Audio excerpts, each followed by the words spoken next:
पल बीते लम्हों की अनुगूंज है, हर पल बीते लम्हों की अनुगूंज है। नमस्कार श्रोताओं, अनुगूंज कार्यक्रम की आज की कड़ी में मैं मंगत राम और मैं तपस्या आपका स्वागत करते हैं। आइए कार्यक्रम का आरंभ करते हैं हिंदी फिल्मों के लोकप्रिय गीतकार योगेश के लिखे कुछ प्रसिद्ध गीतों की झलक से। गीतकार योगेश का पूरा नाम योगेश गौड़ है।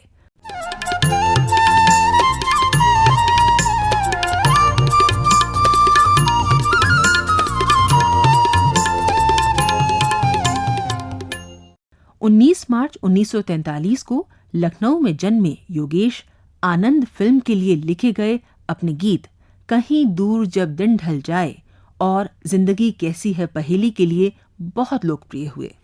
योगेश के लिखे फिल्मी गीत भावपूर्ण एवं हृदय स्पर्शी तो हैं ही, साथ ही उनमें जीवन के मधु और कटु अनुभवों का अद्भुत समागम भी देखने को मिलता है। उनकी लोकप्रिय फिल्मों में मिली, छोटी सी बात, आनंद, रजनीगंधा, मंजिल प्रमुख हैं। आकाशवाणी को दिए गए एक साक्षात्कार में उन्होंने अपने बचपन और अपने जीवन के संघर्षों को याद करते हुए कहा था, तो हमारी ज़िंदगी में तो वो वक्त ही नहीं आया कि हम पढ़ाई पूरी कर पाते, और पिताजी का हमारे देहांत हो गया, और हमारी बहन थी, माँ थी। लखनऊ में एक कोठी ज़रूर थी, मगर पिताजी पेंशनर थे तो पैसा तो कुछ था नहीं, और हम काम की तलाश में, हमारे एक रिश्तेदार यहाँ फिल्म लाइन में काफ़ी जमे हुए थे, तो हम उनके पास आ गए कि वो हमको कहीं लगा देंगे, असिस्टेंट या कुछ भी, जहाँ से हम 4 पैसे कमा के अपनी ज़िंदगी बना सकें। मगर दुर्भाग्यवश कि कुछ ऐसा हुआ नहीं। और हमारे साथ हमारे एक मित्र ज़रूर थे लखनऊ में, जो हमारे साथ 5वीं क्लास से हम दोनों साथ में पढ़ते थे। वो हमारे साथ हमारे भाई की तरह हमको आए हमारे साथ, और उन्होंने बोला कि नहीं, अब तुमको फिल्म लाइन में ही कुछ करना है। तो हमको लगा हम क्या करेंगे फिल्म लाइन में, हमें कुछ आता तो है नहीं। तो वो संघर्ष के दौरान हमको लोग मिलते गए, और कोई बोलता था कि हमने कहानी लिखी है, तो हम कहानी कैसे लिखी जाती है वही सोचते थे। कहीं झोपड़ी में रहते थे, रात को कहानियाँ सोचना शुरू कर देते थे, तो कहानी तो नहीं बनती थी। फिर कोई मिल गया, उसने बोला हम स्क्रिप्ट राइटिंग करते हैं, तो हम स्क्रिप्ट राइटिंग कैसी होती है वो सीखते रहे। फिर कोई गीतकार मिल गया, तो गीत कैसे लिखते हैं, तो फिर हम चलो गीत लिख के देखते हैं। तो बस वो गीत लिखने के लिए गेटवे ऑफ इंडिया पहुँच जाते थे और सोचा करते थे, तो कुछ गीत बनने शुरू हुए। तो हमको तो नहीं मालूम था कि ये मतलब ये सही है या ये गीत मतलब हम गीतकार हैं। मगर दो धीरे धीरे धीरे धीरे जब स्टॉक बनता गया, तो कुछ लोगों को ने सुना, तो उन्होंने बोला कि तुम ये क्यों नहीं कोशिश करते हो गीतकार बनने की। तो हमने बोला गीतकार तो बड़ा मुश्किल काम मुझे लगता है कि बहुत, अब ऐसा सोच रहे हैं और लिखते जा रहे हैं। उन्होंने नहीं, तुम्हारे अंदर है प्रतिभा। तो फिर हमको लगा कि और तो कुछ काम हम हो नहीं रहा है, तो बस हम लिखते रहे, म्यूज़िक डायरेक्टर संगीतकारों से मिलते रहे, जिसमें से 2-3 संगीतकार ऐसे थे कि आज आइए, कल आइए। मतलब 3 साल ज़िंदगी के इसमें ही गए कि कल आइए और परसों आइए। गीतकार योगेश को अपनी पहली फिल्म कैसे मिली, बता रहे हैं योगेश। फिर हमारी मुलाकात हुई, रॉबिन बनर्जी एक म्यूज़िक डायरेक्टर थे, उनसे हमारी मुलाकात हुई, और उन्होंने हमको बोला कि तुम अच्छा लिखते हो और हमारे साथ काम करो। तो उनकी फ़िल्म थी मासूम, और लग रहा था कि बहुत बड़ी कोई फ़िल्म, मतलब सत्यन बोस जी डायरेक्टर थे, और इस फिल्म के बाद उनको बहुत बड़ी फिल्म मिलेगी कोई। तो वो दोपहर को हमको बुला लेते थे और वो कुछ बनाते रहते थे गाने, तो हम घंटों बैठे रहते थे। फिर हमने उनसे पूछा एक दिन, मैंने बोला रॉबिन जी आप हमारे गाने तो बना नहीं रहे, हम तो घंटों से बैठे हुए आपको देख रहे हैं। तो उन्होंने बोला ये मैं कर क्या रहा हूँ। तो मैंने आप तो हारमोनियम बजा रहे हैं। तो उन्होंने बोला हारमोनियम नहीं बजा रहा हूँ, मैं तो ट्यून बजा रहा हूँ, और बस ये ट्यून है, इस पर तुम गाना लिखो। तो ये हमको पहली बार पता लगा कि ट्यून पे गाना लिखना है। तो 1 साल तक उनके साथ हम स्टॉक बनाते रहे, लिखते रहे, और काफ़ी गाने बन गए उसमें, उस बीच में। और कुछ वो ट्यून पे लिखने की जो टेक्निकल एक बात भी थी इसमें, कि उतना मीटर का सेंस, ये सब वो शायद इसीलिए आ गया होगा। और उनको एक प्रोड्यूसर थे पुराने स्टंट ज़माने के, उन्होंने बोला कि हम एक फ़िल्म बना रहे हैं सखी रॉबिन, तो आप उसका म्यूज़िक दीजिए। तो वो पूछने लगे कि करें कि नहीं करें। हमने बोला अब ये तो आपके कैरियर की बात है। बोला छोटी फिल्म है तो शायद छोटे ही रह जाऊँ मैं। मैंने बोला मैं तो नहीं जानता। खैर बहरहाल मजबूरी थी उनकी कि उन्होंने किया। और एक ही दिन में हमारे 6 गाने जो हैं वो प्रोड्यूसर को पसंद आ गए, क्योंकि स्टॉक में थे, और वो 6 गाने 2 दिन में रिकॉर्ड हो गए। और हमारी ज़िंदगी की बम्बई में पहली कमाई थी 25 रुपये पर सॉन्ग के हिसाब से। जी। तो बस वो मगर सॉन्ग राइटर बन गए। और फिर एक होता है ना कि ईश्वर को जिसको जहाँ बैठाना है, जहाँ ले जाना है, तो वो गाने उस टाइम पे ये सब आप लोग का विविध भारती ये सब तो कुछ था नहीं, रेडियो सिलोन ही हुआ करता था। और वो रेडियो सिलोन में वो गाना इतने बड़े बड़े मतलब दिग्गज म्यूजिक डायरेक्टरों के और गीतकारों के बीच में एक गाना उभरा, तुम जो आओ तो प्यार आ जाए, जिंदगी में बाहर आ जाए, सखी रॉबिन का, मन्ना डे और सुमन कल्याणपुर। योगेश हिंदी फिल्मों के संवेदनशील गीतकारों में से एक हैं। उन्होंने सलिल चौधरी, सचिन देव बर्मन, राहुल देव बर्मन और मदन मोहन जैसे प्रख्यात संगीतकारों की धुनों पर एक से एक सुंदर गीतों की रचना की। तो काम चलता रहा और धीरे धीरे ये हो गया कि लोग जानने लगे। और उसी दौर में हमसे मिलने के लिए 2 गीतकार आए थे, एक का नाम था गुलजार और एक अनजान। और वो दोनों, चूँकि रॉबिन जी इतनी बढ़िया कंपोजिशन करते थे और वो गाने भी भले ही छोटी पिक्चर के थे मगर चले, तो वो चाहते थे कि हम टीम बना करके रॉबिन जी के साथ काम करें। अनजान की चूँकि गोदान उस टाइम पे बहुत चर्चित फिल्म थी, बहुत अच्छे गाने थे, मगर वो फिल्म नहीं चली, तो अनजान जी के पास भी काम नहीं था उस वक्त। और हमको अच्छे लगे बहुत कि साथ में काम करेंगे, बहुत अच्छा लगेगा। तो हमने अनजान के साथ मतलब जो भी उस तरह की फिल्में आती थी उसमें हम शेयर कर लेते थे आधे आधे गाने। हालांकि हमारे म्यूजिक डायरेक्टर ने बोला कि अब तेरा 100 रुपये तुझे मिलने लगा है 25 रुपये से, अभी 600 कमा सकता है, 300 क्यों बांट रहा है।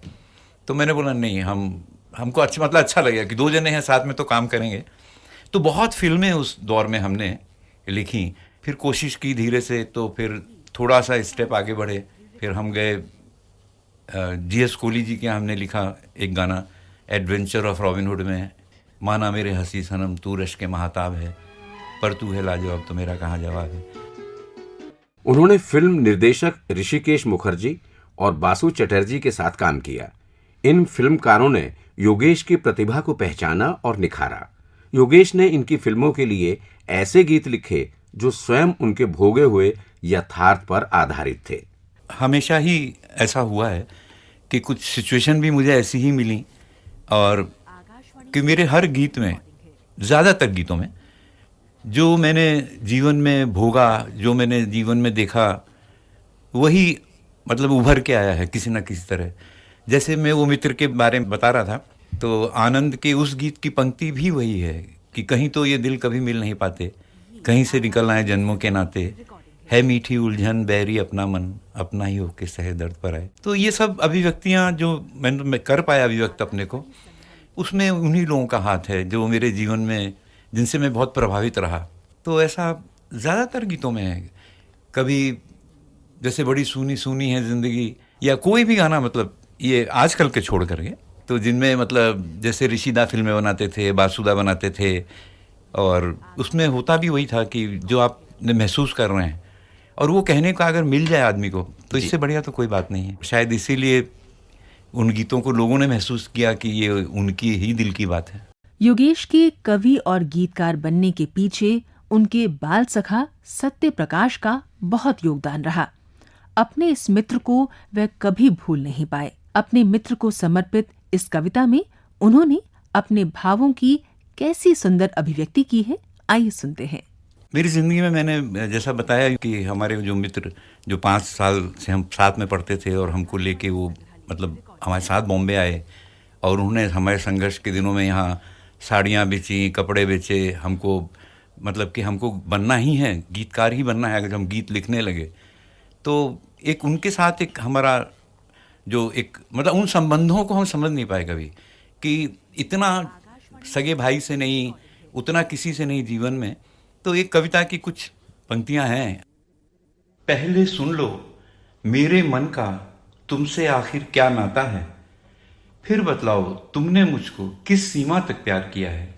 तो तुलसी के यदि राम कोई थे तो फिर मेरे राम तुम ही हो, मीरा के यदि श्याम कोई थे तो फिर मेरे श्याम तुम ही हो, अगर सूर्य के थे मनमोहन तो तुम मेरे मनमोहन हो, मीरा के घनश्याम कोई थे तो मेरे घनश्याम तुम ही हो।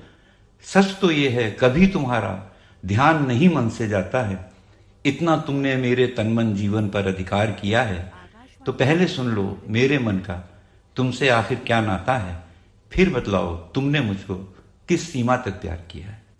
योगेश ने संगीतकार सलिल चौधरी के संगीत निर्देशन में बहुत से मधुर गीतों की रचना की जो काफी लोकप्रिय रहे। सलिलदा को अपना प्रेरणा स्रोत मानते हुए उन्होंने कहा था, जब मैं सलिलदा के साथ काम करता था तो मुझसे, अभी मैं नाम नहीं लूंगा, मगर बहुत से गीतकार मुझसे पूछते थे कि दादा के साथ गाने कैसे लिख लेते हो। तो उस प्रयोग में मैं इतना शायद घुल मिल गया था उनके साथ। प्रयोग मतलब उनका एक स्टाइल था, और चूंकि वो लोकगीत और फोक्स ये सब जो गाने थे वो उनके पूरे ब्लड में रचा बसा था। हमारा एक गाना था अन्नदाता पिक्चर में, तो अक्सर हमसे पूछते थे कि ये लिखा कैसे तुमने। गुजर जाए दिन दिन दिन के हर पल गिन गिन गिन, किसी की हाय यादों में, किसी की हाय बातों में, किसी से मुलाकातों में, ये सिलसिले जब से चले ख्वाब मेरे हो गए रंगीन। मतलब इतना बड़ा मीटर, मगर हमको लिखने में कोई तकलीफ नहीं। हमको कैसे याद हो गया मीटर उनका और हमने लिखा। हमको आज तक मतलब तो था एक कुछ छंद, एक पता नहीं क्या उनका था स्टाइल। यही गाना था कहीं दूर जब दिन ढल जाए, तो दादा का बंगाली में था, मैं उतना मैं जानता नहीं, मगर था आमाय प्रश्न करे वही नील ध्रुव तारा, ऐसा कुछ था उनका। तो हमने पहले कोशिश की कि हम ये पहला गाना दादा का ये ट्रांसलेट करें। तो दादा ने हमसे बोला तुम अपने फ्लेवर में और अपने ढंग से लिखो, बिल्कुल मेरा तुम भूल जाओ। तो एक गीत जो मतलब सिचुएशन पे भी लगता है, जीवन के उन मौक़ों पर, न जाने क्यों होता है यूं जिंदगी के साथ। श्रोताओं, दशकों बीत जाने के बाद भी पुरानी फिल्मों के गीतों की लोकप्रियता आज भी बरकरार है।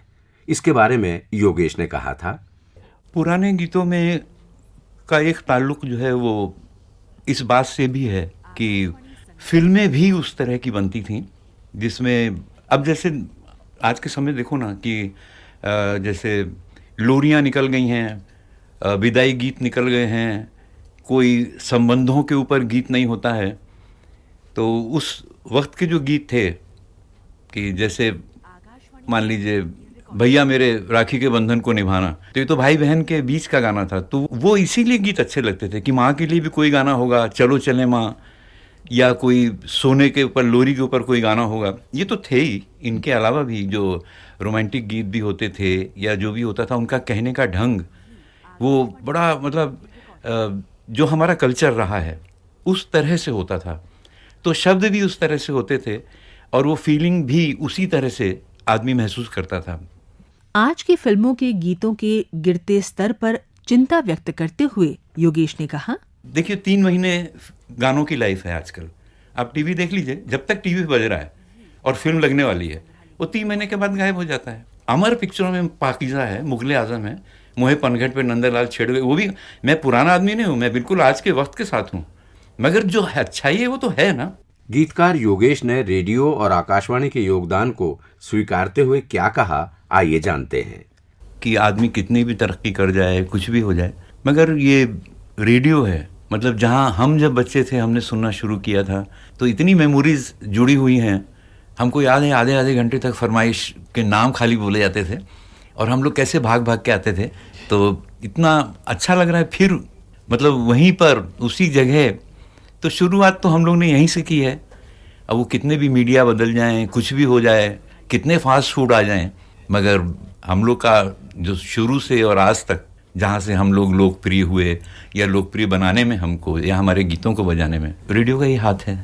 गीतकार योगेश आजकल फिल्मों में सक्रिय तो नहीं है, पर अपने लिखे अर्थपूर्ण और भावपूर्ण गीतों के लिए वे संगीत प्रेमियों के बीच हमेशा लोकप्रिय रहेंगे। आइए सुनते हैं योगेश ने अपनी एक छोटी सी कविता से अपने चाहने वालों के लिए क्या कहा।